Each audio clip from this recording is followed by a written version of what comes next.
Keyingi savol qizlarjonlar, intim zonalarim qoraygan, turmush o'rtog'imni yonida xijolat bo'lyapman. Nima qilsam bo'ladi?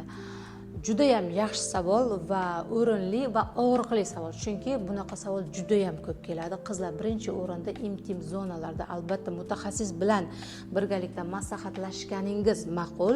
Ya'ni ham sizga uy sharoitida peeling, ya'ni xavfsiz bo'lgan inzimniy peeling. Bu peeling boshqa peelinglarga nisbatan kuydirmasligi bilan xavfsiz va albatta kak yuzingizga qanday parvarish qilsangiz, intim zonaga ham xuddi shunday parvarish qilasiz. Demak, har kuni kechqurun tozalab, yuvib, ehtiyot qilib, inzimniy peelingimizni ko'pirtirib olib, yuvib tozalaymiz va oqartiruvchi kremlar bilan oqartiramiz.